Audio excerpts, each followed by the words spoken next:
मेरे प्यारे बच्चों, आप सभी का एक बार फिर से हमारे इस YouTube चैनल में स्वागत है। जैसा कि आप सभी लोगों को पता होगा कि मैंने इसके पिछले वाले वीडियो में आपको एरर से रिलेटेड कुछ बातों को बताया था। मैंने आपको इंट्रोड्यूस कराया था एरर क्या है, मैंने उसके टाइप के बारे में बताया था और जाते जाते मैंने आपको एक ऐसी बात बताया था कि हम रैंडम एरर को दूर तो नहीं कर सकते, खत्म तो नहीं कर सकते, पर उसे मिनिमाइज कर सकते। और मिनिमाइज करने का मैंने तरीका बताया था कि आप किसी भी एक्सपेरिमेंट को या किसी भी मेजरमेंट को एक बार नहीं करेंगे, कई बार करेंगे तो इससे एरर का मिनिमाइज होने का पॉसिबिलिटी बढ़ जाएगी, आप ट्रू वैल्यू के करीब जा सकते। बात समझ में? आज हम सभी लोग क्या करेंगे, एरर को डिटरमाइन करेंगे। एरर को हम कैसे डिटरमाइन करेंगे वो सारी बातों को मैं समझाने वाला हूं, थोड़ा सा देखिए। एरर, ठीक, फिजिक्स है, क्लास 11 वालों के लिए। अब मैं आपको जो बताने चल रहा हूं उसे देखिए। अगर हम एरर की बात देखे होंगे तो एरर के लिए एक आपने वैल्यू देखा था, जो एरर आपके पास होता है वो इक्वल होता है ट्रू वैल्यू माइनस मेजर। अब मैंने आपको जो बोला उसे देखिए। हमने कहा था वी कैन मिनिमाइज एरर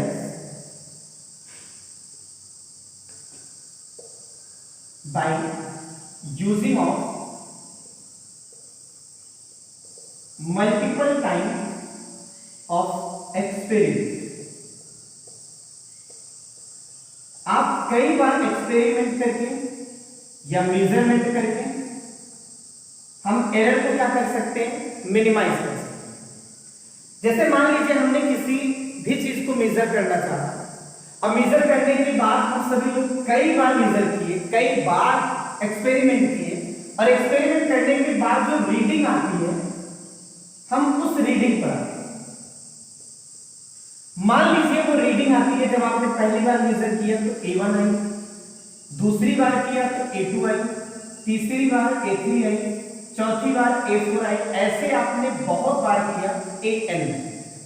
बात समझ आई आपको? अब हम सभी लोग जब रीडिंग को देखें तो अब जो मैं बता रहा हूं उसे समझने की कोशिश करें। क्या हमें ये पता है कि हम ट्रू वैल्यू को कभी नहीं पा सकते, पर हम ट्रू वैल्यू के करीब जा सकते। इसके लिए हम क्या करते हैं, सबसे पहले ये जो रीडिंग आती है ना, इस रीडिंग को हम इसका एवरेज निकालते हैं। पहला स्टेप ध्यान में रखेंगे, एवरेज ऑफ रीडिंग, या फिर हम सभी लोग इसी को कह सकते हैं मीन ऑफ रीडिंग, या हम इसी को कह सकते हैं एवरेज ऑफ मेजरमेंट या मीन ऑफ मेजरमेंट। तो एवरेज हो या मीन हो तो आप उससे मॉड में रखते हैं, सबको पता है। हम एक काम कर रहे हैं, ए से ही रिलेटेड है, हम सभी लोग यहाँ पे ए करते हैं। मॉड लगने का मतलब आप मीन निकालते हैं। अब मीन की वैल्यू क्या होती है, देखिए सबको आप जोड़ लीजिए, जितनी रीडिंग है आप सभी को ऐड कर लीजिए और ऐड करने के बाद आप जितनी बार रीडिंग की गई है उसी से डिवाइड कर दीजिए, ये एवरेज वैल्यू है। अब ये जो आपके पास एवरेज वैल्यू होती है, ध्यान दीजिएगा, इसी एवरेज वैल्यू को ट्रू वैल्यू एज्यूम किया जाता है। बात समझिएगा, इसी एवरेज वैल्यू को ट्रू वैल्यू एज्यूम किया जाता है। बात मेरी समझ आ रही है आपको? तो आप बोल सकते हैं कि ये जो आपके पास एवरेज वैल्यू आई है, मैं इसको एक काम करता हूं, ऐसे लिखिए। बात समझ में? और यहां पे ध्यान दीजिएगा, that's value assumed as true value. और आपको मैं इसलिए बता रहा हूं कि भाई आप सभी लोग कभी ट्रू वैल्यू को मेजर नहीं कर पाए, पर ये जो एवरेज वैल्यू आई है हम इसी एवरेज वैल्यू को ट्रू वैल्यू जैसा मान लें। अच्छा, जब इसको ट्रू वैल्यू जैसा मान लेंगे तो मैं लिख भी देता हूं, ट्रू वैल्यू या फिर real value is equal average of reading या एक्सपेरिमेंट डाटा। एक्सपेरिमेंट डाटा, उम्मीद है आपको ये समझ में आया होगा। ठीक है, चलिए ये मेरा पहला कॉन्सेप्ट। ठीक, और आपका जो टॉपिक था वो है डिटर्मिनेशन ऑफ एरर। अब मैं आपको जो बताने चल रहा हूं थोड़ा सा ध्यान दीजिएगा। अब मैं फिर से इस पॉइंट पे आ रहा हूं। एरर, एरर का फॉर्मूला क्या है? True value minus measured value. अब आप बताइए जो एवरेज वैल्यू है मैंने तो उसको ट्रू वैल्यू मान लिया। Reading A1 A2 A3 A4 A है, तो क्या हर एक रीडिंग में होने वाली गलती को हम पता कर सकते हैं? हर एक रीडिंग में होने वाले एरर को हम पता कर सकते हैं। अब हम उन्हीं को कैलकुलेट करेंगे। आइए, अब मैं एक हेडिंग से बता देता हूं, थोड़ा सा देखिएगा। मैं लिख दे रहा हूं एरर इन एवरी एक्सपेरिमेंट। सभी एक्सपेरिमेंट में कितना एरर होगा? जैसे आप मानिए भाई पहले एक्सपेरिमेंट में क्या होगा? Error in first experiment. अब अगर हम इसकी बात करेंगे तो बताइए ट्रू वैल्यू क्या है? एवरेज वैल्यू माइनस एक्सपेरिमेंट क्या है? A1। ये जो आपके पास आया है यही आपके पास क्या होगा? एरर होगा पहले एक्सपेरिमेंट। ये टाइप का क्या है? डिफरेंट है। तो जब डिफरेंट है तो हम इसे डेल्टा A1 कह सकते हैं। बात समझ में? ऐसे ही हम सभी लोग सेकंड में कर सकते हैं, जिसे हम डेल्टा A2 कहेंगे। वो इक्वल होगा A एवरेज माइनस क्या हो जाएगा? A2। इसी तरह से हम थर्ड एक्सपेरिमेंट में भी कर सकते हैं। तो अब आप बताइए डेल्टा A3 जो आपका एरर होगा, जो A एवरेज माइनस क्या हो जाएगा? A3। ऐसे करते करते हम सभी लोग कहीं ना कहीं एरर इन nth एक्सपेरिमेंट में भी कर सकते हैं, जो बराबर होगा delta AN is equal A average minus A। उम्मीद है आपको समझ में आ गया होगा। आगे बात समझ में आपको? एरर आपने कैसे निकाला? ठीक है, अब एरर निकालने के बाद एक छोटा सा हेडिंग आता है, थोड़ा सा ध्यान दीजिएगा। हम सभी लोग उसे कहते हैं मीन एरर, या हम उसे कहते हैं एवरेज एरर। अब मैं आपसे पूछता हूं, अभी तक तो आपने रीडिंग को क्या कर दिया था? एवरेज निकाला था, मीन निकाला था। अब हम क्या करेंगे? जो एरर आई हुई है इसका भी एवरेज निकालेंगे, और जब हम इसका एवरेज निकालेंगे तो वो कहलाएगा मीन एरर या फिर एवरेज एरर। और हम उस एरर को जैसे हम डेल्टा A के रेस्पेक्ट में कह रहे हैं तो डेल्टा A मॉड में कर देंगे तो क्या हो जाएगा बताइए? मीन हो जाएगा या एवरेज हो जाएगा? या हम सभी लोग इसी को लिख सकते थे डेल्टा A एवरेज, ऐसा लिख दें या मीन लिख दें, एम लिख दें, कुछ भी कर सकते हैं, पर आप मॉड के फॉर्म में। जब ऐसा करेंगे तो क्या हो जाएगा बताइए? पहले delta A1 plus delta A2 plus delta A3, ऐसे ऐसे delta AN is divided by कितना? n। ये जो आपके पास एरर आ रहा है ये एरर एक टाइप का क्या हो गया? Average error. उम्मीद है आप सभी लोगों को एवरेज एरर के बारे में समझ में आ गया, कैसे निकालना है ये चीज समझ में आ गई आपको बात? ठीक है, हमने एररों का भी क्या निकाल लिया? एवरेज निकाल, एवरेज निकालने का फॉर्मूला। अच्छा, आपके यहाँ न्यूमेरिकल में इन पर तो क्वेश्चंस आते हैं। अब आप सभी लोगों को मैं जिस टॉपिक को बताने चल रहा हूं उससे भी ध्यान में रखेंगे, वो बहुत ही इंपॉर्टेंट है, सबसे ज्यादा न्यूमेरिकल इन्हीं पर। अगले टाइप का एरर है फ्रैक्शनल एरर, या इसी को हम कहते हैं रिलेटिव एरर। इसका मतलब क्या है?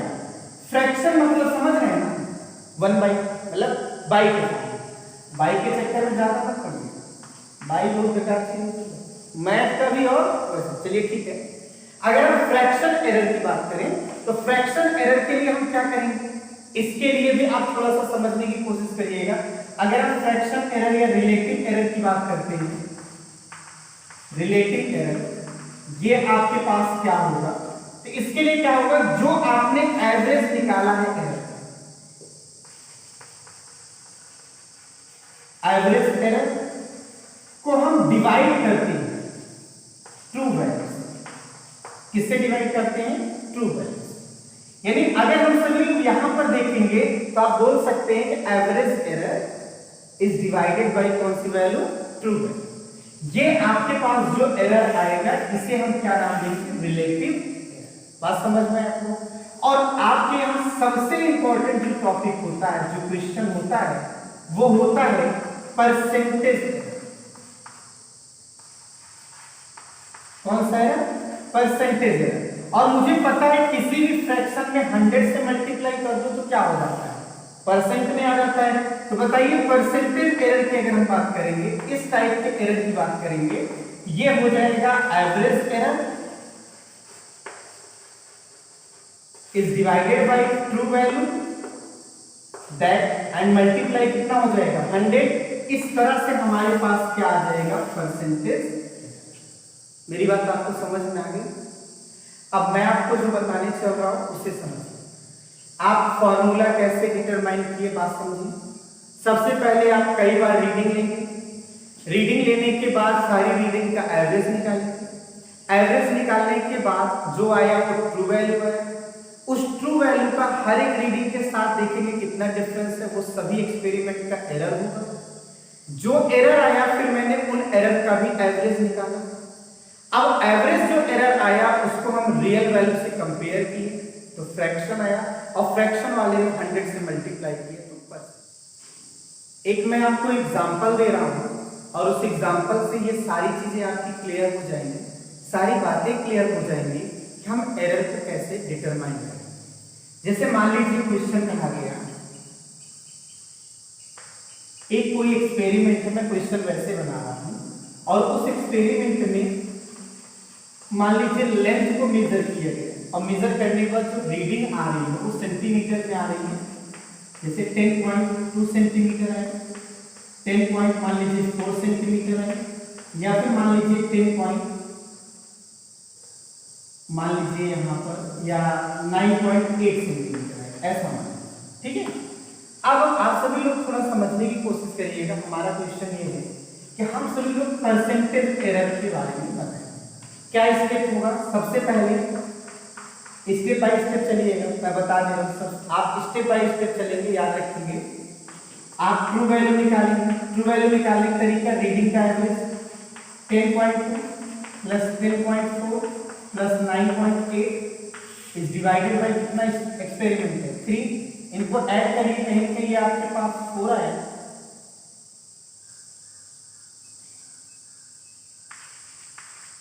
इतना आपके पास मिल गया। और इनको आप सॉल्व करिए, कितना हो जाएगा, 10 कितना हो जाएगा, देख लीजिए 1। और फिर उसके बाद आप देखेंगे तो 3 ऐसे करके चला जाएगा, 1 3 करके चला जाएगा। इसमें मेरी यहाँ पर भी गलती होगी, चलिए ठीक है, कोई दिक्कत नहीं। ये आप यहाँ तक लिए, जो ये एवरेज वैल्यू आई है इसी को हम क्या मान लेंगे, ट्रू वैल्यू। इसके बाद हम क्या करते हैं, एरर इन एवरी एक्सपेरिमेंट, सभी एक्सपेरिमेंट में हम एरर को डिसाइड करते हैं।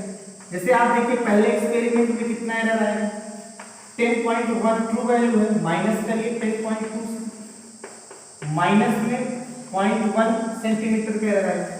डेल्टा A2 देखिए कितना हो जाएगा, 10.1 10 कितना 4 का, माइनस में 0.3 का एरर आएगा।